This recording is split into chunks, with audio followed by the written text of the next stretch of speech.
What's up, guys? What's up, gals? What is up, Esquimmaltonian pals?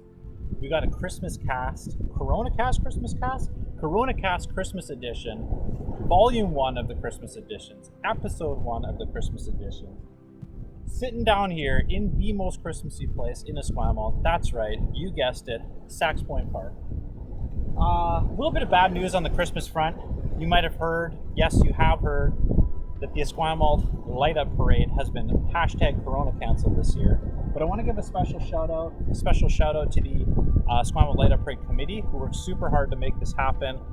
Super extra health stipulations, all that stuff, but because of the newest recommendations, we still couldn't meet. Some of them had the idea though that let's make a couple videos that give people hope, and so we thought we'd do that. Corona Cast Christmas edition. Going to be a little bit more serious than past Corona Casts. Still going to be fun.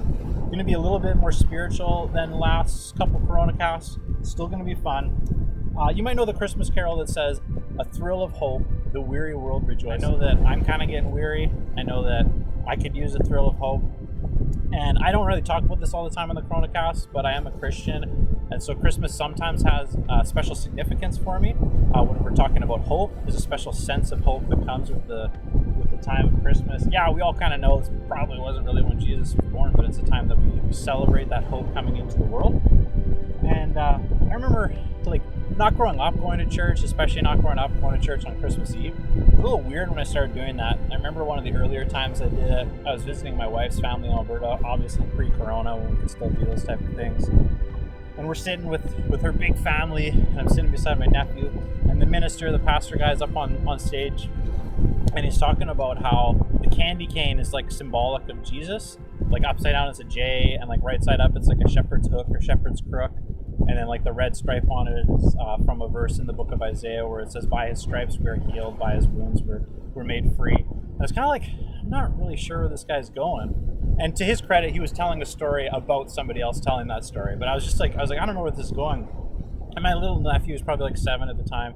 He leans over to me and he's like, "Uncle Cam, this guy's silly. It's just a candy cane."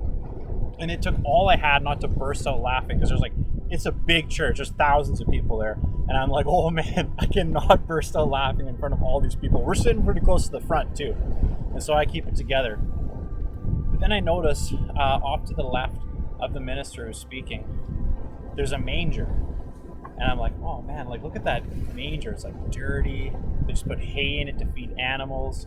Uncomfortable, made out of wood. Not a prideful, amazing place to be born. I thought, oh man, that's kind of intense. And then 6 feet behind that, I noticed something else. And I just started to cry when I thought about the connection between the manger and this. Something else made out of wood. Something else that was awful and humiliating. And it was the cross. And I thought, man, here's this guy talking about something about other stuff. I don't know what he was talking about. But then there was a manger and there was the cross. And I thought, man, what hope there is that there's a God who is humble enough and loves us enough to be born into a manger so that he can live a perfect life and then die on a cross in this horrible death. And there was just this thrill of hope as I just silently cried.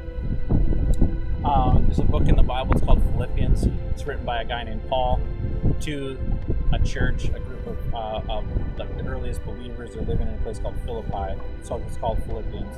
They're real creative with their book names. And it says that Jesus, who in very nature was God, did not consider equality with God something to be grasped, but he made himself nothing, and he took on the nature of a servant. And he became obedient to death, even death on a cross. That gives me hope. It gives me so much hope, knowing that the world is weary, I'm getting weary, Sax Point is awesome. Oh, is there otters? Is there seals? No, just kelp. Getting a little distracted. That happens on the Corona Cast. You guys know. But it gives me hope, knowing that God's so humble that he was willing to live a human life, and not only just live a human life, but to die this horrific death for us. So if you feel like you want to reach out some more and you want to investigate that, you want to look into that, then I invite you to check out the links below to local Esquimalt churches that are doing stuff online. You're welcome. And please find hope, a thrill of hope. The weary world rejoices. Talk to you soon. Thanks for listening to this more serious, more spiritual Corona Cast. I hope you had fun, and I hope you take to heart what we talked about and I hope you find hope this Christmas season. Corona Cast.